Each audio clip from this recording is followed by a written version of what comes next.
प्रिय विद्यार्थियों, आज की क्लास में आप सबका स्वागत है। एमए फोर्थ सेमेस्टर अष्टम प्रश्न पत्र जनपदी भाषा साहित्य के अंतर्गत छत्तीसगढ़ी साहित्य और उसके अंतर्गत करमछड़ा नाटक हम पढ़ेंगे। इसके पहले मैं बता दूं, मैं डॉक्टर बी नंदा जागृत, सहायक प्राध्यापक, शासकीय दिग्विजय महाविद्यालय रांजनगांव, छत्तीसगढ़। अब जैसे मैंने पूरे वीडियो में आपको इसका कथानक बताया करमछड़ा का 7 दृश्यों के आधार पर, इसके बाद हम इस नाटक की समीक्षा करेंगे। करमछड़ा नाटक जो है, उस नाटक को तत्वों के आधार पे जब आप समीक्षा करते हैं तो सबसे पहले आप कथानक या कथावस्तु के रूप में समीक्षा करते हैं। तो विद्यार्थियों, जैसे आप को हमने बताया कि करमछड़ा नाटक में करमछड़ा कौन है, तो वो है मूलचंद। मूलचंद की जो कहानी है वो इस नाटक का आधार है। मूलचंद की समस्याएं ऐसी हैं जो देखने में तो बहुत छोटी लगती हैं, लेकिन है बहुत गंभीर। गंभीर कैसे? यदि मूलचंद के पिता पढ़े लिखे होते तो मूलचंद को 7वीं कक्षा ही नहीं पढ़ाते, 7वीं से आगे भी पढ़ाते। भाई, बच्चा पढ़ रहा है, लिख रहा है, होशियार। देखना, आप लोग के भी मम्मी पापा ऐसे सोचते हैं ना कि जो बच्चा अच्छे से पढ़ लिख रहा है उसको जितना पढ़ेगा पढ़ाएंगे। तो मूलचंद तो अच्छा पढ़ लिख रहा है, लेकिन उसके पिता पढ़े लिखे नहीं है, तो वो नहीं सोच रहे हैं ऐसा, बल्कि मूलचंद सोच रहा है कि मैं और पढ़ता, लेकिन उसके पिताजी उसको नहीं पढ़ाना चाह रहे हैं। तो इसी तरह ये बहुत छोटी छोटी समस्याएं दिखने में लगती हैं, लेकिन है बहुत बड़ी बड़ी समस्याएं। मैंने आपको बताया कि जैसे डॉक्टर खूबचंद बघेल जी थे, वो स्वतंत्रता संग्राम सेनानी थे, राजनेता थे, विधायक भी थे ना, और कृषकों और मजदूरों के लिए वो लड़ते थे। वो जाति पाति, अस्पृश्यता, छुआछूत जैसे समाज की कुप्रथाओं के विरुद्ध लड़ते थे। तो यहाँ के समस्याओं को उन्होंने बहुत अच्छी तरह से समझ लिया था, और उन समस्याओं को देखकर उनको ये लगता था कि इन समस्याओं के जड़ में जो बात है वो है शिक्षा। शिक्षा का प्रचार प्रसार अधिक से अधिक हो तो लोग हैं वो शिक्षित होंगे और उनकी समस्याएं हैं वो थोड़ी कम हो सकेंगी। वो खुद समझने लगेंगे तो उनकी समस्याएं कम होंगी। देखिए, अब उसकी शिक्षा जो है, एक समस्या कैसी है कि एक तो शिक्षा का अभाव, दूसरी समस्या है शिक्षा प्राप्त, लेकिन कैसी शिक्षा? अधूरी, 7वीं तक पढ़ा है वो, ऐसी स्थिति है। तीसरी बात इसमें समस्या देखिए, बाल विवाह। जो मूलचंद है उसका विवाह जल्दी कर दिया गया था। अभी मूलचंद की उम्र है 17 साल, और 17 साल की उम्र में वो एक बेटी का बाप है। वो कहता है ना, एक झंसरही असन टूरी के ददा घलो बन गे हो करके। देखिए, वो कह रहा है बिहाव पठौनी हो गे रहा है, तबो ले ददा के रात दिन के खर्चा गारी और ठोसरा ला सही के 7वीं अंग्रेजी मैट्रिक पास कर डरे। मतलब वो 7वीं पढ़ रहा था तभी उसका विवाह हो गया था, तभी उसकी पत्नी आ गई थी, और वो जब नौकरी करने लगा तो उसका बच्चा भी था। मोर पढ़े के सब आशा में हड़ताल फिर गए, 17 साल की उम्र में एक झंसरही एसंटूरी के ददा हो गए। सब मेरा जो पढ़ने का मन था, मेरी जो आशा थी, वो तो सब खत्म हो गई। एक तो ये शिक्षा की बात आप देखें, शिक्षा की समस्या बहुत बड़ी समस्या है। उसके पिता क्यों नहीं पढ़ाना चाहते? उसके पीछे भी एक कारण है कि वो जिस स्थान में रहते हैं, एक तो मध्य प्रदेश, पहले मध्य प्रदेश था, मध्य प्रदेश में भी पिछड़ा हुआ क्षेत्र छत्तीसगढ़ में रहने वाले लोग, जहाँ पे शिक्षा का बिल्कुल अभाव था, तो वहाँ का कोई पिता कैसे सोच पाता कि वो बच्चे को पढ़ाए? वो लोग तो ये सोचते थे ना कि काम धाम करें तो हमारा काम होगा, हमारा हाथ बटाए काम में घर का। तो इसी तरह से वो आगे और समस्या इस नाटक में दिखाते हैं। भ्रष्टाचार, घूसखोरी की समस्या है। भ्रष्टाचार मतलब आप देखते हैं कि बड़ा बाबू है, वो मूलचंद को बार बार डांटते रहता है कि मैं जैसा कहता हूँ वैसा काम क्यों नहीं करता है। मतलब वो ये कहता है कि तुम रिश्वत लो, पैसा लो, ये जो गरीब किसान आते हैं उनसे मैं कैसे पैसा लूँ, ये मूलचंद की परेशानी है। और मूलचंद क्या कहता है, इसीलिए कि जब उसकी बात सुनता हूँ ना, बड़े बाबू की बात सुनता हूँ, तो मेरा दिमाग कैसे खराब हो जाता है। वो बताता है, जवानी के लहू भीतरे भीतर डबके लागते, और महीनता जब भड़क जाते तब ऐसे लगते वो बुढ़वा के दाढ़ी लधर के चर्रस ले नींद देतीस। ऐसे इसको गुस्सा आता है, लेकिन वो कुछ नहीं कर पाता। तो ये कि एक समस्या है भ्रष्टाचार और घूसखोरी की। पहले मैंने कहा ना कि शिक्षा की समस्या, फिर बाल विवाह की समस्या, फिर ये समस्या आ गई भ्रष्टाचारी और घूसखोरी की समस्या। उसके बाद है कर्ज की समस्या। कर्ज की समस्या कैसे? अब देखिए झग्गर गौटिया, दुर्जन गौटिया, भेड़ाधर, ये सब लोग इसके घर आते हैं, मूलचंद के घर। और इसमें आने के ये लोग आगे क्या करते हैं, झग्गर तो आया अपना काम कराने ले गया बाजार, लेकिन जो दुर्जन है वो आया, वो काम कराने ले गया बाजार, और झग्गर है वो तो उसके ऊपर कर्जा ही लदवा दिया 15 रुपए का। 15 रुपए बहुत बड़ी रकम होती थी उस समय। और इसकी जो सास आती है वो तो और 100 रुपए का कर्ज इसके सिर पर लगा के चली जाती है। तो ये कर्ज से कैसे अपने आप को मुक्त करे? 30 रुपया की तनख्वाह में वो उधर 15 रुपया जिसका बाद में 20 रुपया हो जाता है, इधर 100 रुपया जिसका बाद में 118 रुपया हो जाता है। तो कैसे ये 5-5 रुपए काटने का आदेश आता है भाई कि आपके 30 रुपए के तनख्वाह से इस कर्ज को पटाने के लिए हर महीना 5 रुपया कटेगा। तो अब उसकी तनख्वाह कितनी हो गई? 25 रुपये। 25 रुपये में वो क्या खाएगा, क्या पिएगा? इधर इसके पिताजी हैं वो एकदम तगादा करते रहते हैं। इधर सुंदरी है, उसकी फरमाइश है कि मुझे ये चाहिए, मुझे वो चाहिए। इधर बड़े बाबू है जो डांटते रहते हैं कि तुम ऐसा नहीं करते, तुम ऐसा नहीं करते। और दूसरा इधर झग्गर जैसा मेहमान है और दुर्जन जैसे मेहमान हैं। और कुल मिला के आप देखें कि थोड़ी सी तनख्वाह में मूलचंद के रूप में हम ये देखते हैं कि मूलचंद के रूप में आम आदमी की बेबसी की गाथा है करमछड़ा नाटक कि तनख्वाह इतनी थोड़ी सी और शहर का इतना बड़ा खर्च, और उसमें ऐसे ऐसे कर्ज करवाने वाले मेहमान, अतिथि। तो ये इसकी कथानक है, इसको आप समझ लें कि ये सारी चीज़ें जो मूल बिंदु है वो ये चीज़ें हैं जिनको लेखक इसके माध्यम से रखना चाहते हैं। अब सार संक्षेप में आप कथानक ये कहेंगे कि भाई मूलचंद है, मूलचंद का बाप पढ़ा लिखा नहीं है, मूलचंद ऐसे तैसे 7वीं पढ़ता है, फिर उसकी नौकरी लगती है, उसका विवाह हो गया है, उसके बच्चे हैं, और वो यहाँ पर अपने पिता से परेशान है कि पिता कहता है कि तुमको पढ़ाया हूँ, वो पैसा मुझे वापस करो, और वो पैसा कैसे वापस करे, जीवन कैसे चलाए। फिर बीच बीच में उसके यहाँ मेहमान आते हैं, मेहमानों में भी कुछ ऐसे मेहमान आते हैं जो उसके ऊपर कर्ज लदवा के चले जाते हैं। और वो कुल मिलाकर मूलचंद की जो स्थिति है वो इतनी खराब है कि जैसे तैसे आखिर में वो ये भी देखता है कि मदन उसका मित्र है। मदन के पिताजी 60 रुपये तनख्वाह पाते हैं, जबकि उसके पिताजी 2 गांव के गोठियाँ हैं। लेकिन मेरे पिताजी पढ़े लिखे नहीं हैं, इसलिए उनको समझ नहीं है। मदन के पिताजी पढ़े लिखे हैं, इसलिए वो उसको और पढ़ा लिखा रहे हैं। काश मैं भी पढ़ लिख पाता। फिर इतना कर्ज हो गया तो उसके तनख्वाह से कर्ज काटने का आदेश आ गया। अब इस समय तिवारी जी हैं जो आके उसको समझाते हैं और उसको आश्वासन देते हैं कि तुमको इस कर्जा से मैं मुक्ति दिलाऊंगा और तुम्हारा पैसा तुमको वापस करवाऊंगा। इस तरह की बातें ये पूरी कथानक में आ जाती है। उसके बाद आप देखिए संवाद या कथोपकथन। संवाद, इस नाटक के संवाद ऐसे हैं, संवाद यानी वार्तालाप है ना, बातचीत जो है।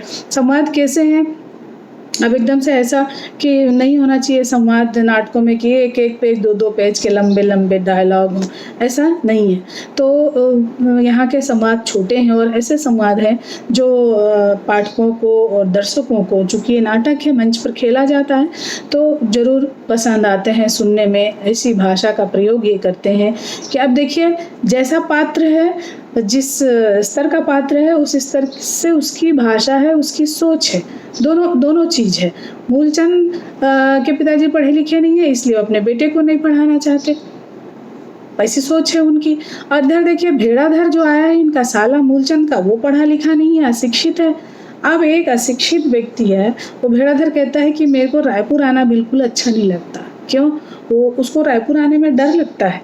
जो लोग गाँव से पहली बार शहरों में जाते हैं तो इधर से गाड़ी, इधर से मोटर, अरे इतना बड़ा बड़ा, इतनी भीड़, इतने बड़े बड़े बिल्डिंग देख के उन लोग आश्चर्य में पड़ जाते हैं और उनको रोड को क्रॉस करना भी बहुत बड़ी बात लगती है। तो ये कहता है कि मैं आना नहीं चाहता, लेकिन इस बार इसकी दाई नहीं मानी ना, तो इसको लेके वो आई है कि काम है, चल ऐसा करके। अब आ भी गया है तो उनको वकील का घर खोजना है। वकील का घर खोजना है तो वो कैसे कैसे खोज रहा है घर, उसको वकील कहता है, वकील को वकील कहता है, और उसमें भी उसको उसका नाम नहीं मालूम है। तो जब मूलचंद आया और पूछा कि भाई तुम कौन से वकील को खोज रहे हो, तो वो क्या कहता है नाव ला हमन ह लेबर, हमन ला लेबर नहीं आए भाटो, मेरे को नाम लेने नहीं आता। भाटो कहते हैं जीजा जी को, छत्तीसगढ़ी में भाटो कहते हैं। और वो ये बता रहे जौन ला पूछो तो उन्हें नाव बताओ कहे, नाव नहीं बताओ नहीं तो भिखमंगा मान के खेत दे, तैसे दुर्रा धरा दे। आसना सहल ले हमर गवई बने हैं, कोनो थोर को चीन पता बता दे, तहन कोई भी काकरो पता बता दे। ये कह रहा है कि हमारा गांव इस शहर से अच्छा है कि किसी के लिए थोड़ा सा बता दो परिचय, अरे वो ऊंचा पूरा है, थोड़ा ऐसे कपड़ा पहनता है, तो गोरा है काला है, ऐसे कुछ चिन्हा पता बता दो तो लोग बता देते हैं। यहाँ शहर में कौन बताएगा। अब बताइए उसकी बुद्धि देखिए कि रायपुर जैसे शहर में वो एक वकील को खोज रहा है और वकील का उसको नाम नहीं मालूम है और वो ऐसे ही खोज रहा है और पूछने से भी कह रहा है कि भाई नाम तो हम उसका ले ही नहीं सकते, तो उसका नाम हमें कैसे पता चलेगा। तो मूलचंद ये कहता है कि भाई जब तुमको नाम ही नहीं पता है तो तुम कैसे करोगे, है ना। अब यहीं पर देखिए जो सुंदरी है वो जो दूसरे मेहमान जब आते हैं तो वो बहुत गुस्सा करती है कि देखो मैं खाना बना ली हूँ, उसके बाद आए मैं नहीं आज बना के दूंगी, मैं आज नहीं खाना बनाने वाली, जाए कहीं जाके खाए पिए। अब इधर मूलचंद उससे परेशान हो जाता है, बार बार वो ऐसा कहती है। एक तो झग्गर सिंह आ गया, फिर दुर्जन गोटिया आ गया, तो ये लोगों के आने से वो परेशान होते रहती है। लेकिन जब उसकी माँ और उसके भाई आते हैं तो वो बहुत खुश हो जाती है, अपने से पैसा देती है खोरी को, जा ये ले आ वो ले आ ऐसा करके। तो खोरी भी कहती है कि देखो हमने मायके से कोई आया हुआ है तो कैसे पहले पहले से कर रही है, हलवा पूड़ी बनाती है बढ़िया अपने भाई के लिए अपने माँ के लिए। तो ये भी उसका एक चरित्र है जो हमें देखने को मिल रहा है कि उधर मूलचंद के प्रति मदन है वो बड़ा सहानुभूति दिखा रहा है। ये मदन एक अच्छा मित्र है, उसका चरित्र ये बताता है कोई एक अच्छा मित्र है, वो उसके लिए चिंता करता है मूलचंद के लिए। वो कहता है 30 रुपये में ते काला खाबे वो काला बचाबे। यहाँ तरह शहर के मामला एक ठन दतवन लगलोग तो बिसाना पड़ते मतलब खरीदना पड़ता है, एक दातौन को भी खरीदना पड़ता है। तो इस तरह से इसका जो संवाद है, कथोपकथन है, वो छोटे छोटे हैं और बहुत अच्छे हैं, एकदम बड़ा बड़ा नहीं है। देखो बड़ा बाबू क्या कहता है उससे, यहाँ तुम्हारा कौन साढ़ू है, वो किसको बोला, जब दुर्जन गोटिया आया था ना दुर्जन, तो वो सीधे वहीं गया था उसके ऑफिस में पूछने के लिए कि एक जो हमारा साढ़ू है करके। तो बड़ा बाबू इसीलिए पूछा कि हाँ तुम्हारा कौन साढ़ू है, तो दुर्जन क्या बोलता है, नहीं जाना। और वो कैसे बात करता है, उसका एक तकिया कलाम है, एकर भला होते, हर बात में ऐसी बात करता है। तो वो क्या बोलता है, नहीं जानो एकर भला होए, वही चकबंदी में तुहार छोटे बाबू तो आए सरकार, एकर भला हो। तो इस तरह से ये जो संवाद है, कथोपकथन है, बड़े रोचक हैं, बहुत अच्छे हैं, कथा को आगे बढ़ाने में सहायक हैं। इसके बाद जो तीसरा तत्व है देश काल और वातावरण। अब देश काल और वातावरण में आप हमेशा ध्यान रखें कि ये कौन से समय का है, उस समय समाज की क्या स्थिति थी, कैसा चल रहा था, ये सब आपको देश काल वातावरण में लिखना चाहिए। ये वो समय है जब छत्तीसगढ़ में शिक्षा का अभाव था। शिक्षा का अभाव अभी भी है लेकिन उस तरह नहीं है जैसे उस समय था। तो शिक्षा का अभाव था, सामाजिक कुरीतियों का बोलबाला था, बहुत ही पिछड़ा हुआ क्षेत्र था, यहाँ के लोग इसी कारण जागरूक नहीं थे। मदन को देखिए अपनी स्थिति बताते हुए मूलचंद बता रहा है मदन को कि मदन तोला मैं हाँ, क्योंकि मदन कहता है ना कि कैसा है तेरा बाप, तेरे से पैसा मांग रहा है पढ़ाने लिखाने का। तब है ना वो मूलचंद मदन को बताता है, मदन तोला मैं हमार जात के गिरे हालत लग का बतावा मैं घला लाज लगते, शर्म आती यार बताने में। तुमन रवैया इलाहाबाद के जुन्ना, तुम्हार पढ़े लिखे घराना, भैया तुम लोग इलाहाबाद में रहते हो, तुम्हारा पढ़ा लिखा घराना है, तुम्हार जातो है कुछ सुधरे हुए, तुम्हारी जाति हो सुधरी हुई जाती है। यहाँ इसना बात लग खोजबे तक कहाँ पाबे, हिंदुस्तान में पिछड़े हुए प्रांत में पिछड़े हुए छत्तीसगढ़, तिहा के हमन नांगर जोतैया किसान। अब का बताओ तोला, अब जिन लोगों के घर में, जिन जातियों में पीढ़ियों से पढ़े लिखे लोग हैं, उनके यहाँ सब पढ़ाते जाते हैं अपने बच्चों को, क्योंकि वो शिक्षा का महत्व जानते हैं। और इधर क्या है, इधर ऐसा है कि अरे किसानी का काम है तो 4 बच्चा है तो उन लोग भी आए करने लगे, धान कटाना है कि हल जोतना है, सब इसके लिए। तो इसीलिए ये बताता है कि हमारा जो ये देश काल वातावरण, ये इससे स्पष्ट हो रहा है कि कैसी स्थिति थी, वो जो मूलचंद मदन से बता रहा है उसी से।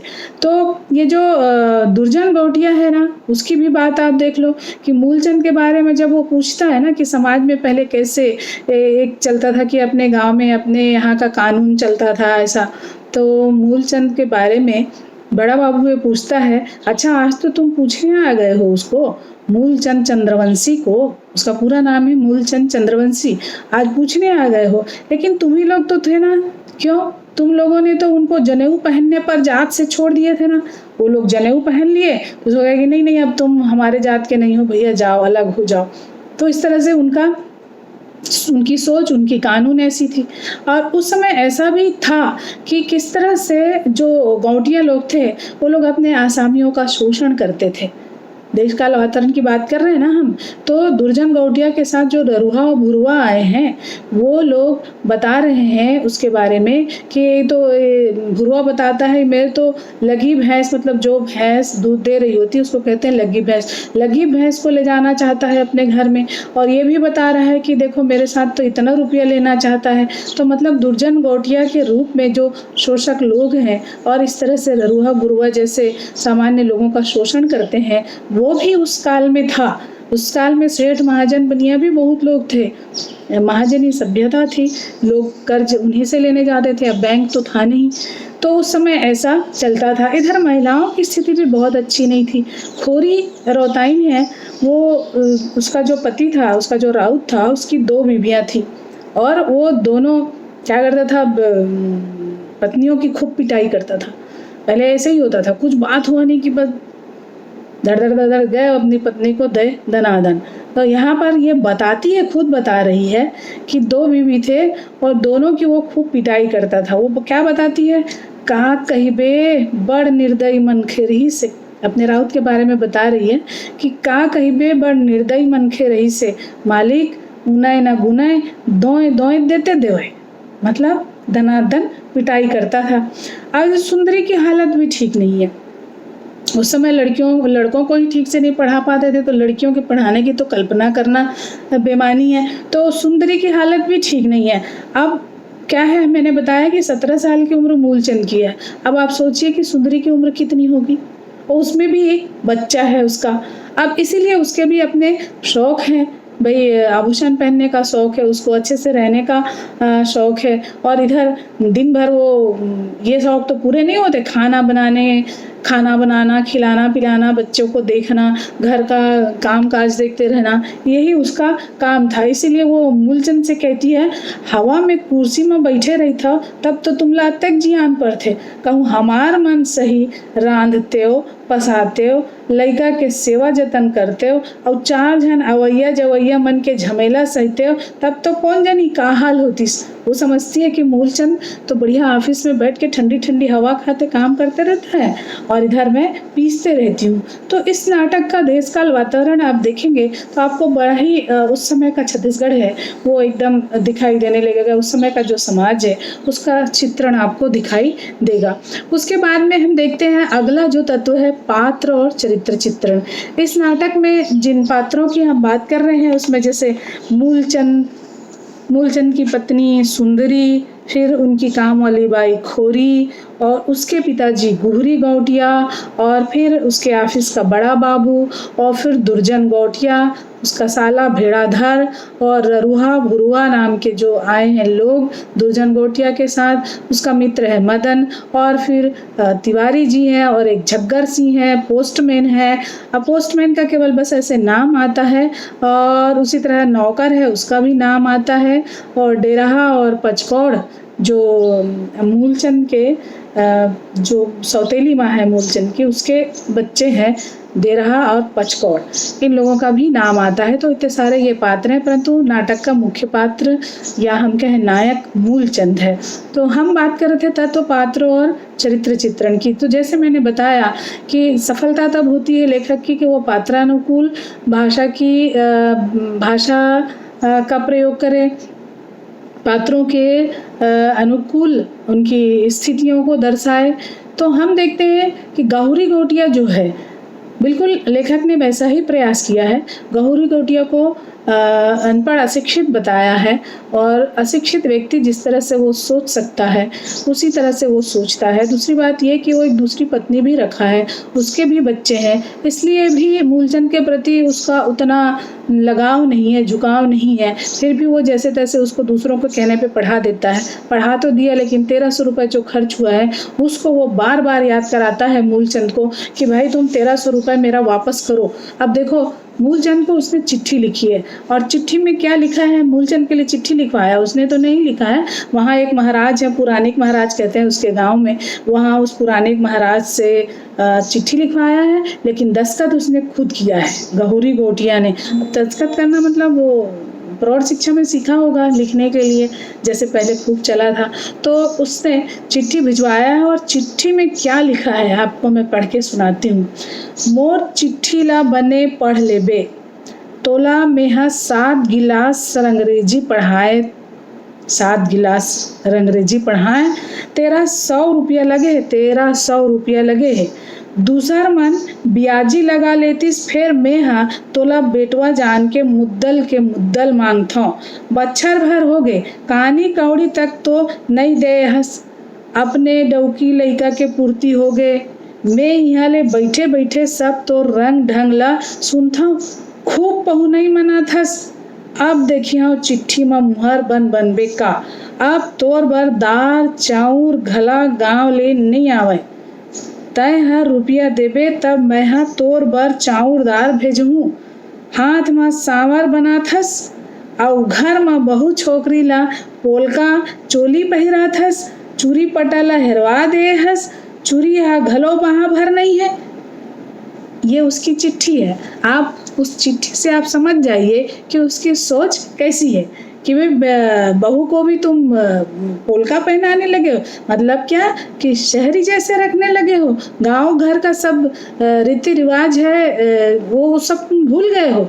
लेकिन बेटा याद रखना, मेरा पैसा देना, तुम पैसा नहीं दोगे तो तुमको घर से जो दाल चावल मिलता है ना वो भी नहीं मिलेगा। ये बात वो अपनी चिट्ठी से कहना चाह रहे हैं। अब इस को पढ़ने के बाद, इसको सुनने के बाद आपको ये लग रहा होगा कि कैसा पिता है। आप लोग सोचिए कि आपको बहुत अच्छे माता पिता मिले हैं जो आपको पढ़ा रहे हैं, इसलिए आप ये वीडियो से पढ़ पा रहे हो। माता पिता हमेशा अपने बच्चों के लिए अच्छा ही सोचते हैं, इस बात का ध्यान रखना। हर कोई गौरी गोटिया जैसे नहीं होता, क्योंकि आजकल के माता पिता पढ़े लिखे होते हैं।